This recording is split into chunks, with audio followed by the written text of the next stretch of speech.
Let's see what it looks like.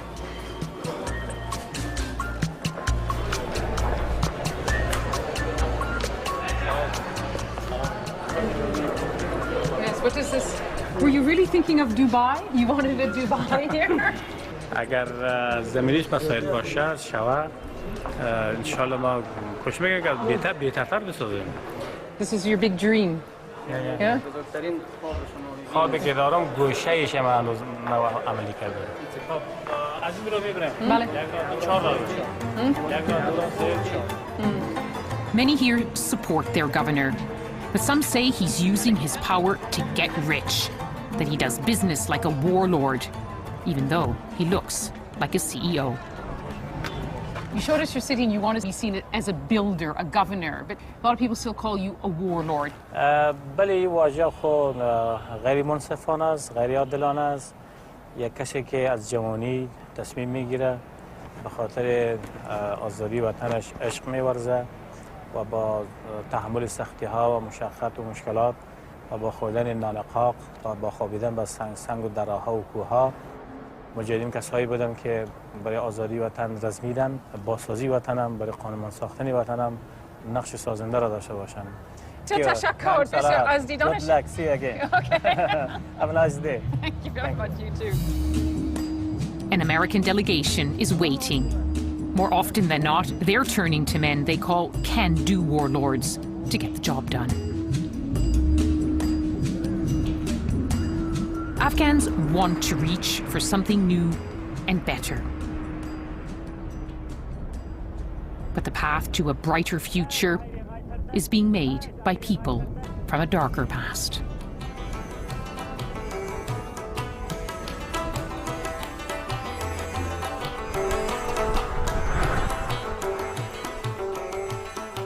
And so to the west, to a city where centuries of history have left their mark.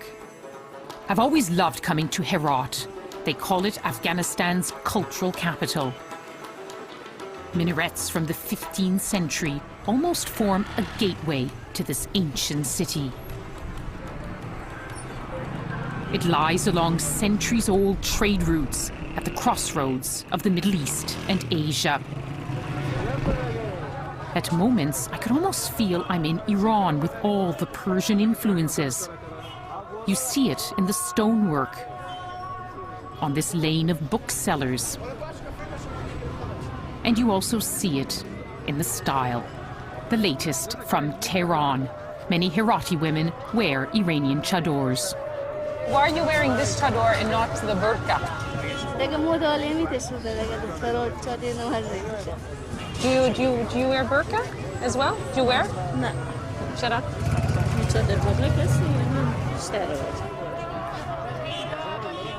But there's so much the women can't control. Some told me in whispers they'd prefer the kind of coat I'm wearing. Their husbands wouldn't let them. And yet, for all of that, there is some light in the darkness. Look at the sparkle in Afghan women's lives. But there's no way they can wear that in public. This is for the private world, for their husbands, for their families. This is what they wear to Afghan weddings when they're just mainly with the women. Glitter, glamour. Don't think that their lives are just drab and black.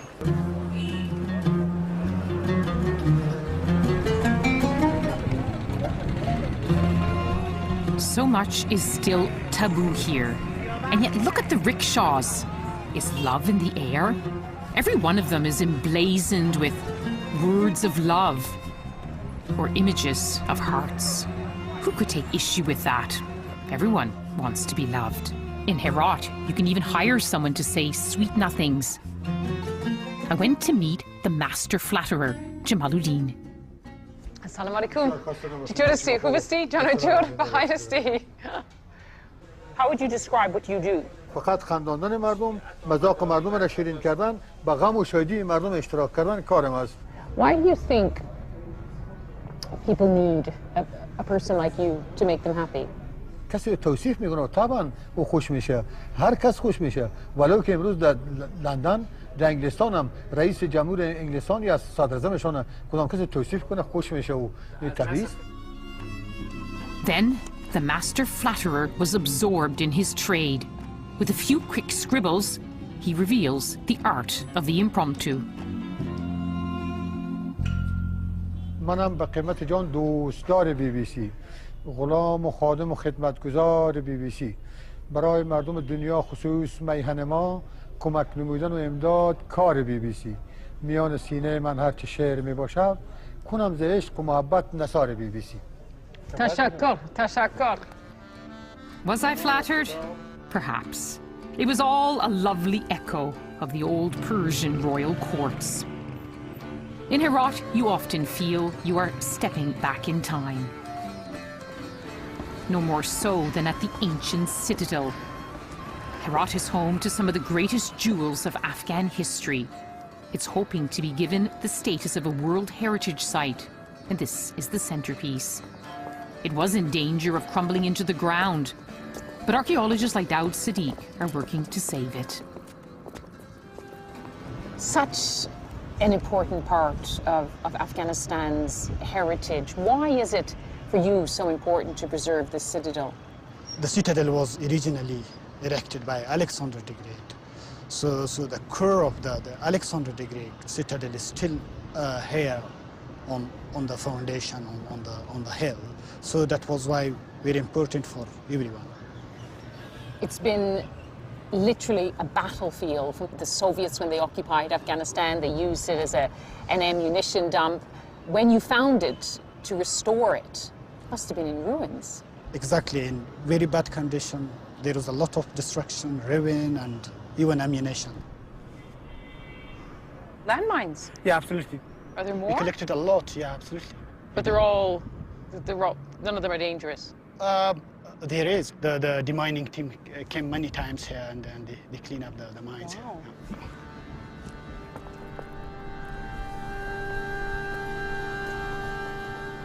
Battles raged through the centuries from these ramparts. Genghis Khan laid it to waste. But a modern battle rages now in the shadow of the citadel's ancient walls. Developers are trying to conquer what's left of the crumbling old town. And in places, they're winning. This is mad houses and very important houses. What happened here? So see, there is a mega destruction here.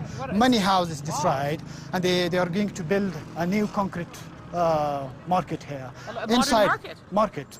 When you see this gaping hole, how does that make you feel? It's very painful for me. This is very important archaeology here, and they destroy everything. Does this happen a lot? Absolutely, everywhere. It's almost mud brick house by mud brick house. Herat could be destroyed. I think so. This is like a cancer. It's a cancer that has spread elsewhere in the country, but you really feel it here.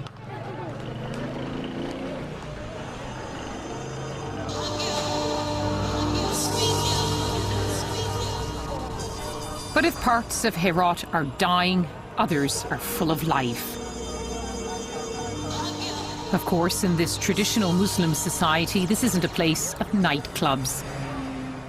In this cultural capital, I found another kind of nightlife.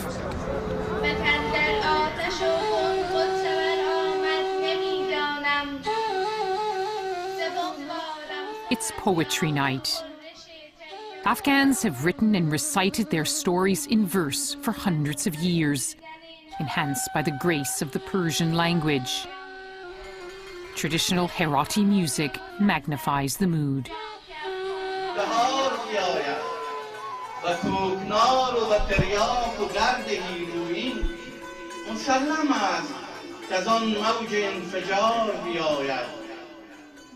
The doyen of the night is 83-year-old Fedai Herawi, a poet since the age of 12.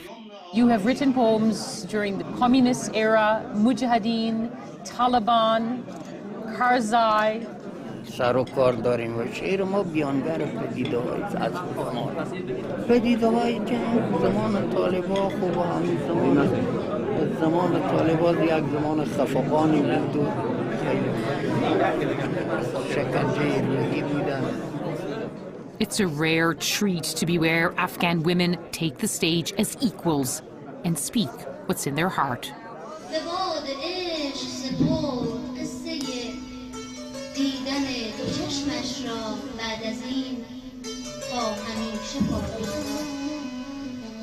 Does it give you a kind of freedom to be able to express yourself in your poetry? هرات شهر فرهنگی و مردم همه ادیب هستن، همه شعر میگن. میبینم که همه دوش هم در این محافل حضور پیدا میکنن و همه چیز خوب است.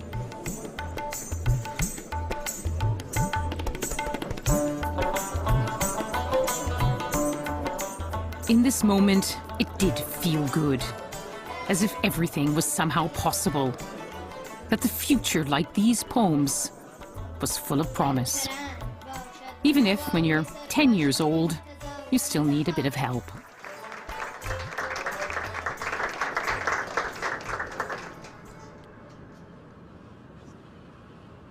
Across this oldest of Afghan cities, I found the oldest of human desires. To rise above daily cares, to seek what's beautiful and sweet. To celebrate what it means to be Afghan. But that's harder in other places.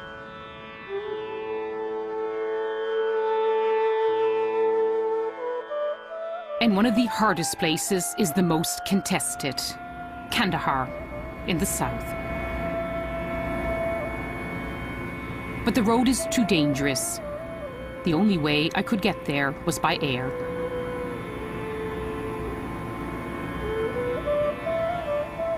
I was heading there with anticipation and apprehension. In recent years, I was told it was just too dangerous to visit. Despite tens of thousands of foreign troops there. But to understand Afghanistan, you have to go to Kandahar, heartland of the nation's biggest tribe, the Pashtuns, birthplace of the Taliban. Thank you very much. So our moves were carefully planned. Vale, oh, vale. When any foreigner comes to Kandahar, they say, well, who's waiting for you? You have to have someone waiting for you here. The city is just too dangerous. Who's waiting for us? Well, armoured vehicles belonging to the man they regard as, well, the main power broker, the king of Kandahar now, Ahmed Wali Karzai. He's the half-brother of President Karzai.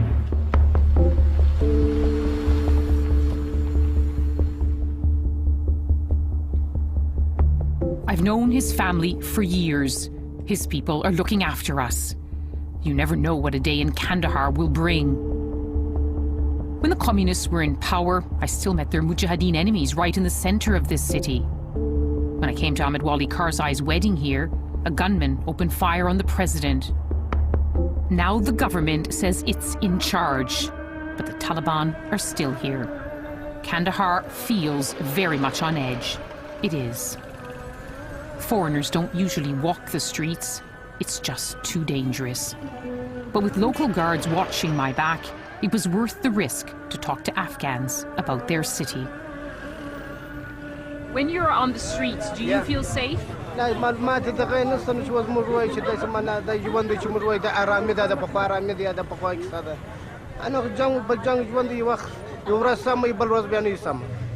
want to save ourselves or our country or our people by our own hand.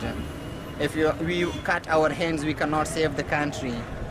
Our hand is both sides, Taliban and Americans, both. Scared of both?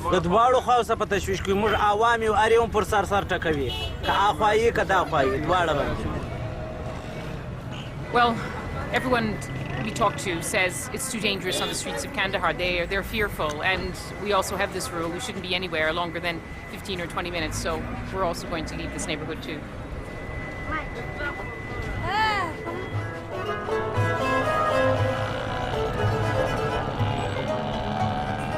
So we took refuge in an unexpected place. Kandahar is home to dozens of bodybuilding gyms. It's popular all over the country.